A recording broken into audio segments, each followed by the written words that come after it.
Kalingap Edu pinaghahandaan ang debo ni Bianzi. Kuya Rob, may matinding plano sa debo ni Bianzi, ito ang pag-uusapan natin maya-maya lamang.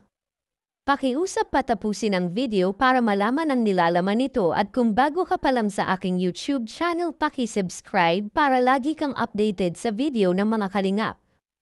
Isang mapagpalang araw sa inyong lahat mga kalingap. Bonggang paghahanda sa debo ni Bianzi. Kalingap Rob, may matinding surpresa sa magdidibang si Bianzi. Talagang marami ang excited sa magaganap na selebrasyon nito. Ayon nga sa live ni Kalingap Rob, hindi na daw sa transient gaganapin ang debo ni Bianzi dahil hindi daw magkakasya ang mga taong dadalo sa debo ni Bianzi dahil alam niya na dadagsain ito ng maraming bisita, kaya naman ay kinausap niya si Boss Alvin ng ALM dahil ito lang daw ang kanyang makapagkakatiwalaan pagdating sa ganyan selebrasyon. Gusto talaga ni Kalingap Rob ay talagang malaki ang venue dahil 18th birthday yan ni Bianzi, kailangan bongga ang kanyang 18th birthday. Pero may isa pang naiisip si Kalingap Rob, parang gusto niya sa Fatima dahil sobrang ganda at malawak daw dun, dahil kung matatandaan natin ay doon nagdebut si Rachel, ang dati niyang beneficiary. Doon ang naisip ni Kalingap Rob dahil gusto niyang magpalipad ng drone. Kahit nga 3 months pa ang debut ni Bianzi ay gusto nilang paghandaan ng maaga para naman hindi sila magahol sa oras. Dapat daw ngayon pa lang ay ayusin na. Halos hindi makapaniwala si Bianzi sa mga plano ni Kalingap Rob. Kalingap Edu, pinaghahanda na ang debut ng kanyang wifey. Dahil naispatan nito na laging nasa gym, talagang naman excited din ito sa debut ni Bianzi. Talaga naman maraming nagmamahal kay Bianzi dahil pati supporters nito ay uuwi para matunghayan ang debut ni Bianzi. Sinabi pa ni Kalingap Rob na lahat ng uuwi ay siya na ang bahala sa gastos at lahat ng bisita ay sa transient matutulog. Napakaabait talaga ni Kalingap Rob at talaga naman maswerte din si Bianzi dahil makakapag-debut ito ng bongga na parang artista. Si Boss Alvin na ang hahawak sa debut ni Bianzi dahil malaki ang tiwala dito ni Kalingap Rob. Bago ang debut ni Bianzi, abangan ang kanyang photoshoot para sa kanyang debut.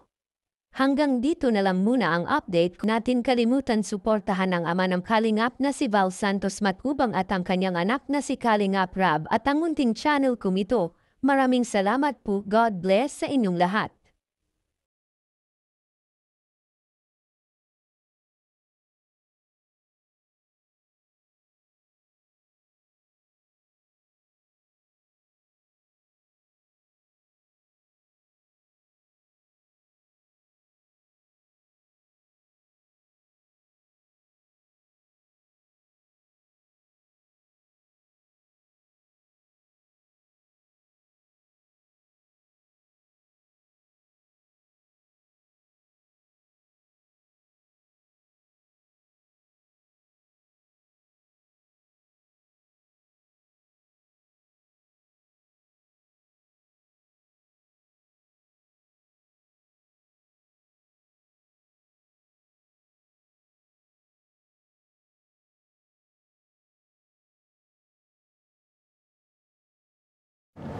At yun nga guys, grabe, inaabangan na ang 18th birthday ni Bianzi guys.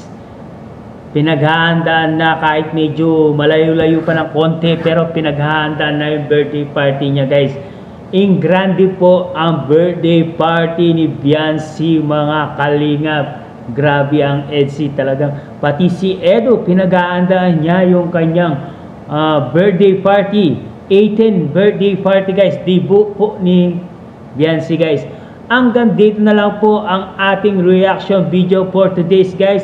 At kung bago ka pa lamang sa ating YouTube channel guys, please like and subscribe na rin po at pakipindot na rin po ang notification bell button para updated po kayo sa mga ilalabas natin reaction video mga kalingap. At huwag pong kalimutan suportahan sina Kuya Val Santos Matubang, Ate Edna Vlogs, Kalingap Rob, Kalingap Team, at bumubuo ng Kalingap Reactor guys. Huwag na natin patagalin to guys. Hanggang dito na lang guys. I love you all, Mama Chup Chup. Bye bye.